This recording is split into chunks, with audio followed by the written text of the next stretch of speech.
Hey guys, it's Joe from Joe's Talking. Welcome back to my channel, and today I want to do a quick little video on my color grading process. Now, I am not a colorist by any means. I can edit my way out of a paper bag, but coloring's a whole nother animal. But when I discovered the DJI Action 5 Pro, I discovered how unintimidating it can be.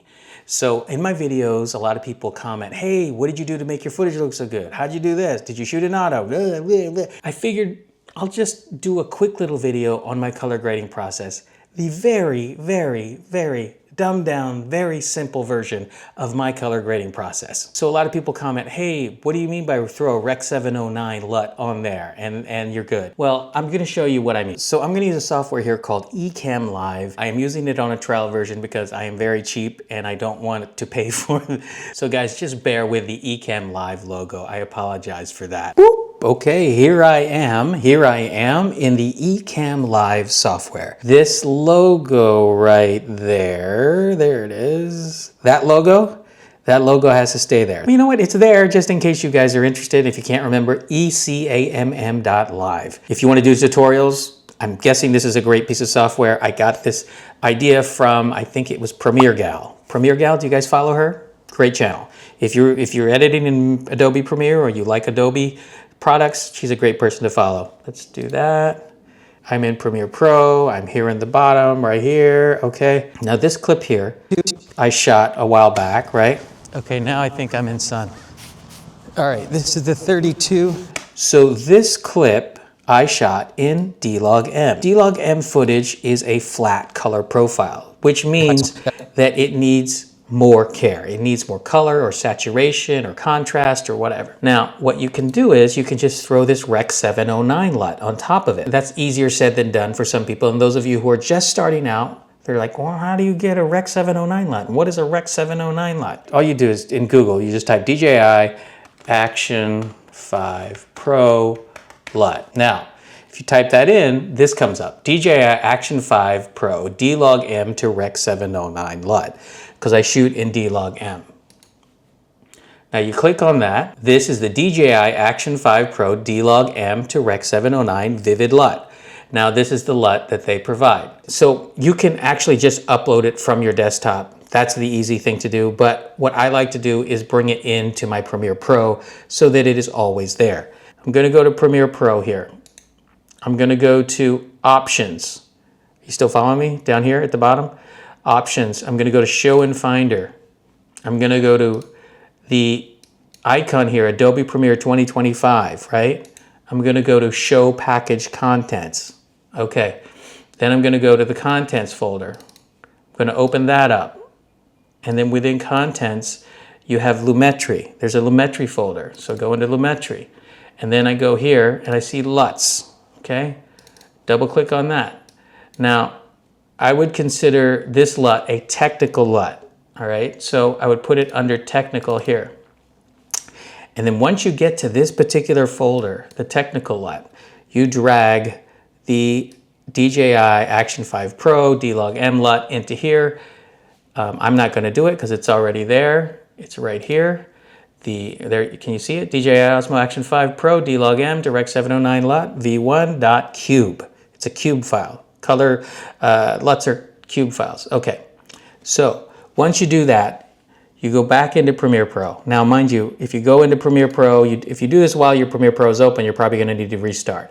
And then once you get into Premiere Pro, you bring up the Lumetri color panel. And if you can't find it, you go under here to Window and you go to Lumetri Color. Now, Lumetri Color is checked there, all right, because for me, it's already open. All right, so it's sitting right here, my Lumetri color. And then I go under Basic Correction. So Basic Correction, I pull that tab down, and then I find the D-Log-M to Rec 709 LUT. Throw that on there, and the footage is somewhat colored. It actually already looks pretty good. Now, with this footage, in this particular case, I think it looks pretty good. You might want to play around a little bit with the basic correction here, this basic correction tab. You can In my particular case, I feel like the contrast, I wear a lot of black because I'm a fatty Fatola. That's what we Italians call fat, fatty fotola. The blacks are a little harsh, so I might just pull back the contrast just a little bit, right? Just a little bit so that there's more, you can see the detail here in my jacket. But as far as the sky goes, it's very blue. Like it's pretty good. It doesn't look bad at all. It's not blown out. That's the beauty of shooting in D-Log-M is, you know, you have all this information. Now, let's say I wanted to bring out the highlights, right? Or take down the highlights. You could do that, see if, but a lot of times I'll bring down the highlights. In this particular case, I'm not gonna bring it down that much. I'll bring down the highlights just a little bit, and then you can also warm it up a little bit. You can add a little color if you want, or you can make it warmer. The temperature tab, you can either make it warmer or cooler. I always just expose for my skin tone. Now, I'm a little darker than most people. Being a brown man, being a brown Filipino man, I expose for my face. So especially if you're vlogging, expose for the face first, make your face look good, and then work on everything else. So, but all this stuff, all this extra stuff that I'm doing is totally not necessary because as you saw earlier, once I just threw the LUT on there, it was pretty good. There's no LUT, and then I'm just gonna throw the Rec 709 LUT on there again just so you guys can see. And that's pretty good, and that gets you like 95% of the way there. So that's what I'm talking about when I say just throw a Rec 709 LUT on there. It's really not that big a deal. You know, I really can't complain with D-Log-M. Now, is this a Steven Spielberg movie? No, it's not. Let's not get carried away here. I feel like people get super carried away on YouTube about making these videos with these perfect colors in there. You know what? After a certain point, these guys who are YouTubers that get to millions and millions of followers, they end up color grading their footage and shooting on a red camera, and then it no longer becomes YouTube. It becomes WeTube, and we don't want WeTube. We want YouTube, right? Just me and you. Just normal people.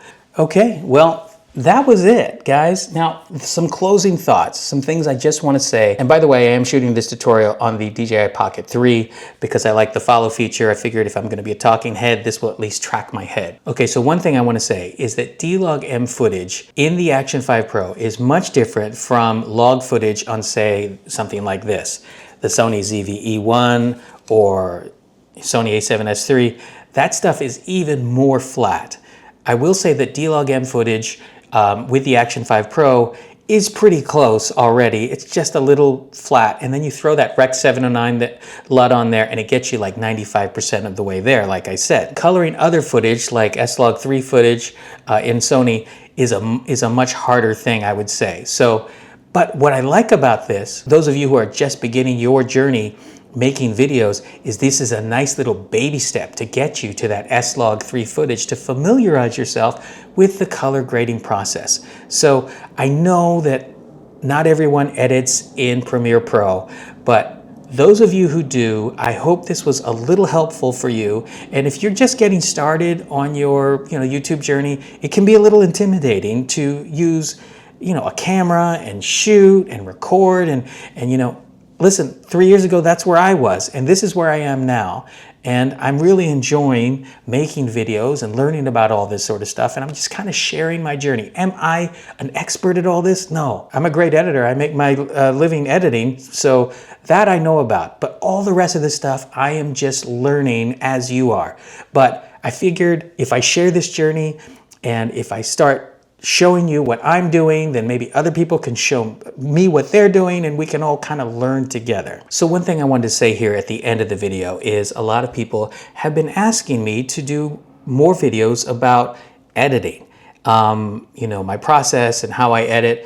If that is something that you might be interested, let me know in the comments below, because yes, as a professional television editor, I would like to impart some of my knowledge, but at the same time, I like to learn new stuff, so I'm a little bit torn. But if you guys tell me that you want to see maybe me edit a video, live, or, an abbreviated version of me editing a video in this Ecamm software, if this helps you, I will do it. So put it in the comments below if that is something you're interested. Anyway, guys, thank you so much for watching. Thank you for spending time with me, and I will see you in the next video.